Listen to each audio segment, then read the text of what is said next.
What does one do when one's life consists mostly of chaos, toil, and the threat of death? Well, this dipshit fell in love with the first seemingly powerful dude with a patch and a bunch of kids and a pretty decent hustle that hit her comment section on Facebook. In this episode of My Life with Outlaw Bikers, A Stripper's Tale, Insomniatic Biker Love, I'll explain how I fell backwards into the chaotic yet oddly complicated abyss of an outlaw biker relationship. But before I start with all my chick noises, I need to take a serious bong hit and do a power stance. You guys go take a bong hit, get a drink, and I'll be right back at you. I see her rolling up, Uber black Cadillac, high heel boots and a sexy body full of tats. Baby's bad, oh baby's hella bad. After her there ain't no coming back. Wanna take a run at that. I think she's feeling me. Welcome to my YouTube channel, The Outlaw Feminist. I'm Blue. Unlike other biker YouTubers, I use my platform to tell and donate my interesting American story while explaining how interesting American stories like mine and perhaps yours don't just happen overnight or with divinity or luck or self-help or self-expression.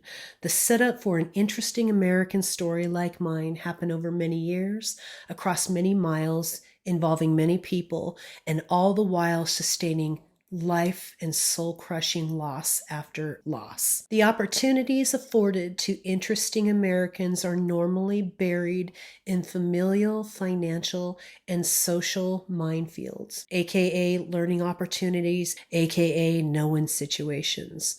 Those of us that didn't take a knee ended up with an interesting American story. For this reason, it is incumbent upon all of us to tell our interesting American stories, including the how and the why.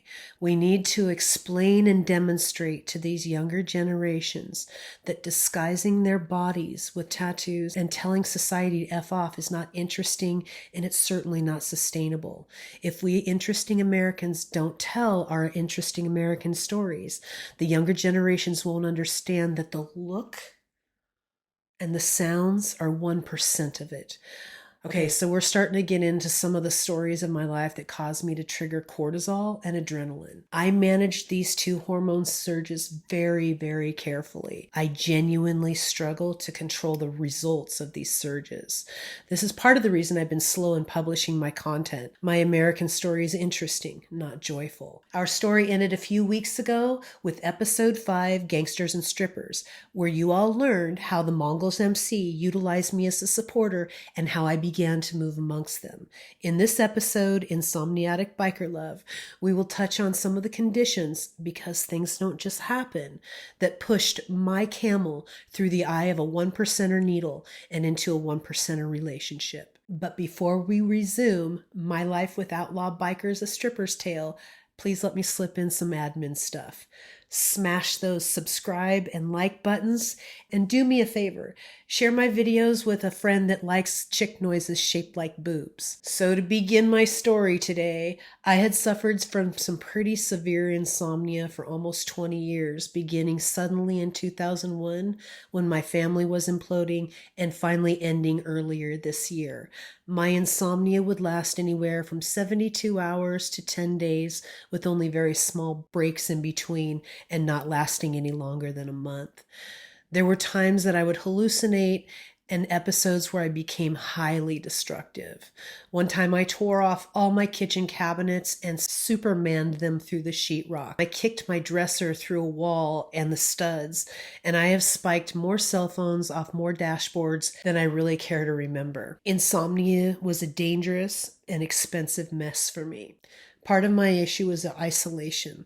I didn't really have friends or even peers for that matter. I was a 35-year-old sterile workaholic, super sober, bodybuilder-esque stripper with dangerous, maniacal male children and an ex-husband to complete the set. There are no peers for somebody like me. But I never had friends growing up either. My mother kept my brothers and I very isolated, so she didn't have to do much parenting, and she always had a workforce on the standby. In 1985, at 17 years old, she married me off to my stalker, predator, rapist, and the wrestling coach of the high school, Dennis Coy, and he continued with my isolation. For all intents and purposes, I was held captive in plain sight. He would not allow me to have friends or interactions or relationships with anybody outside the family, his family, the Coy family. So it's fair to say that even if I did have a peer, I wouldn't know what to do with her anyway. I never really got the concept. I knew how to take care of people and to help, so I found myself smack dab in the middle of some of the neediest human beings on earth. Strippers, bouncers, and then eventually bikers. These people are not the most self-sufficient humans alive, and I found myself very useful. Shockingly, my access to quality men was non-existent. I ran into lots of alpha males, though. Gen X dudes were insanely controlling, mean, and super terrified of my sons. They were all show and no go. And there was no future with the younger dudes I kept as pets. There's no man that wanted to, should, or could deal with any part of me for any amount of time. The two younger boys were mostly consumed by their father. They were unemployed, drunk, addicted, living off the system and friends and relatives, and they were violent. My youngest sons had become true coys. I was constantly getting emergency phone calls from one of them or their dad or a girlfriend about one of them being injured or injuring somebody, about one of them going to jail, about them attacking somebody or being attacked or being jumped or stealing something or blaming somebody for something. And then I'd get phone calls from them telling me how much they hated me, what a piece of shit I was, a whore, a slut, that I abandoned the family, that I embarrassed the family, and it's on site and they're going to kill me. Really makes it hard to sleep. My older sons had gone away. They needed to leave Portland. My mom and my dad and my siblings, that's a whole other Oprah that I'll address in my next episode. But 99% of my personal life and my social life occurred on social media. And why not? Everybody there was really nice to me, and I could keep everybody at a healthy distance from the reality of my gross life. Plus, social media isn't important. Back then, especially back then, nothing life and death was happening there, which really made it an oasis from my life. It was there that the black and white became my adopted family. I became very comfortable in their orbit, and believe it or not, it's really easy to get way too comfortable in their orbit. This happened to me a few times, and it's exquisitely embarrassing. But these guys weren't mean as fuck to me. My dumb behavior was quietly and carefully corrected. My problematic behavior was explained to me, and I would accept responsibility for it, and I'd stop doing that thing. Everybody acted like adults all the time.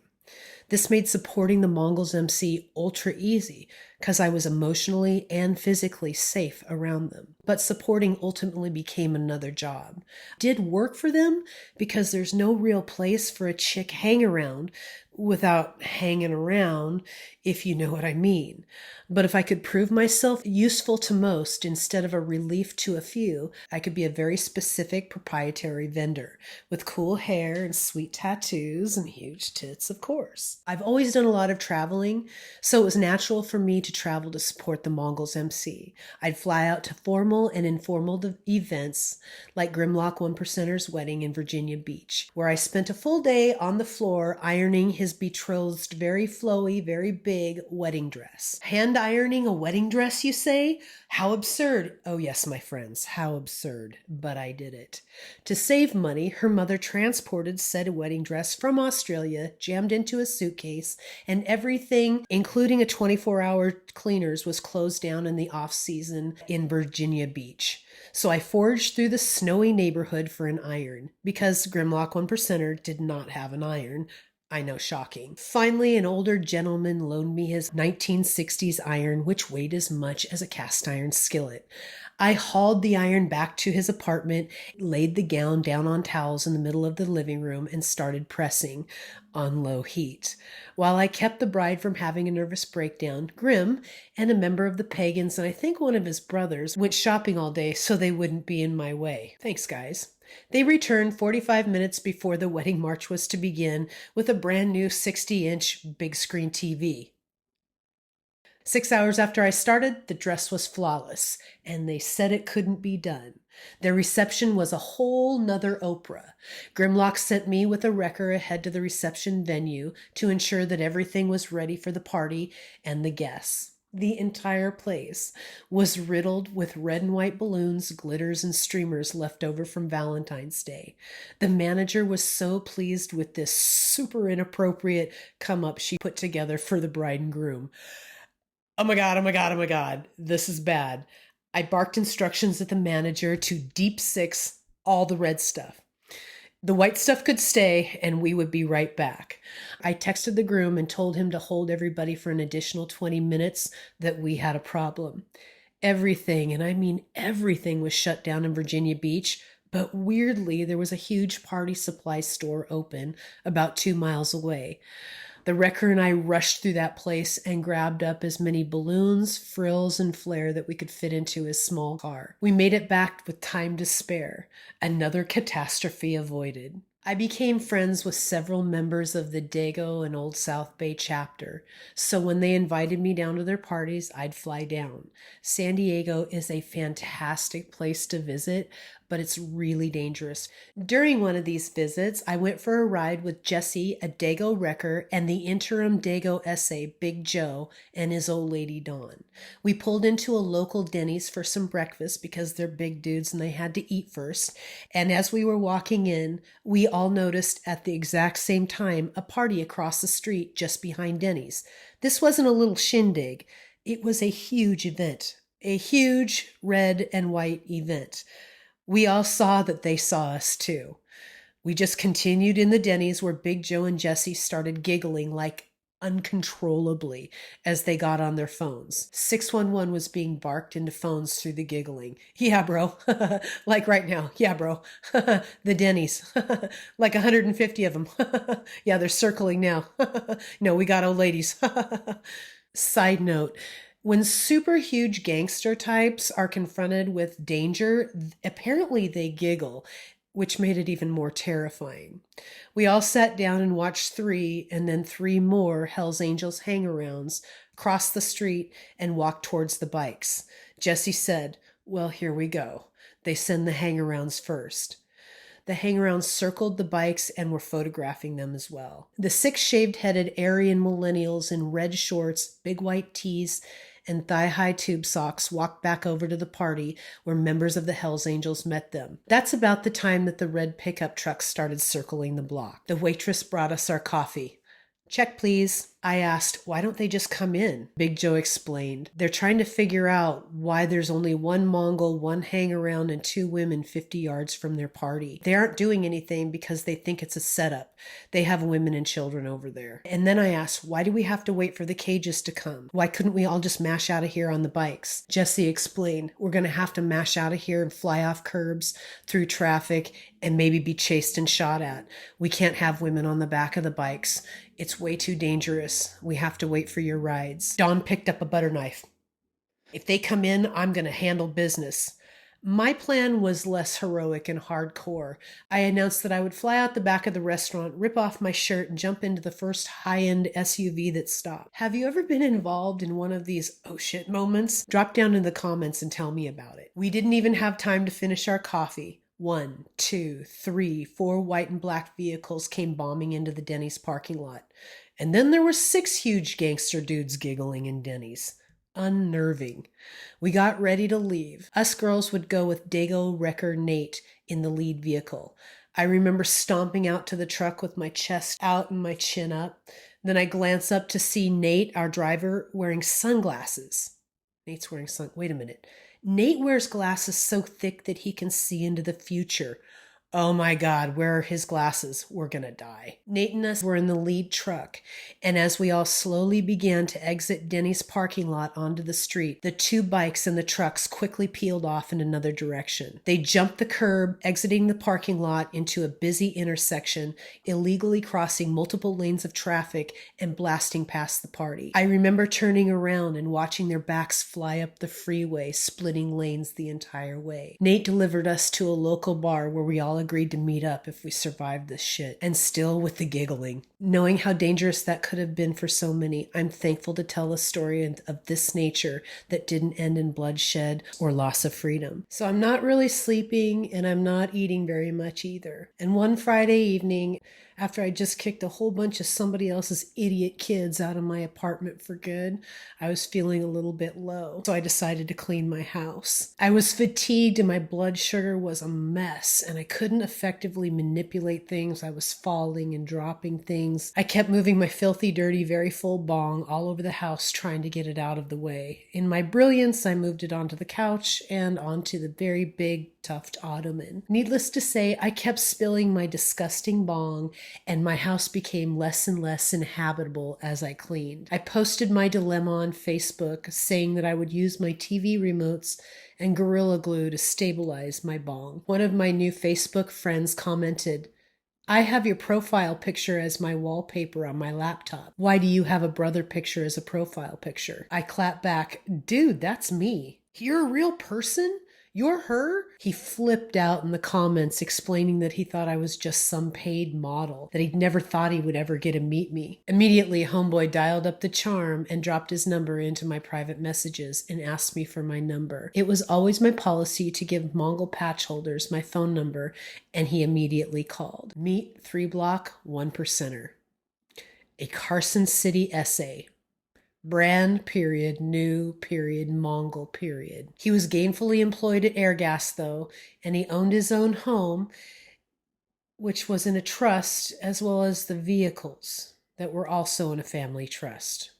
Okay. He told me about his harrowing plight to save his two older daughters, the big kids, from their Norteño criminal mother and her Norteño criminal family. Then he had to save all four of his children from his drug-addicted second wife, Charlotte, that did stuff like running down the street in her underwear. There are red flags all over this guy, but I didn't see them. He explained his great responsibility as the children's father, and that was his primary focus.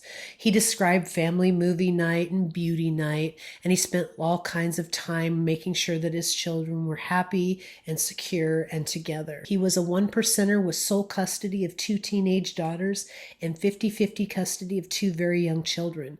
How bad could he be?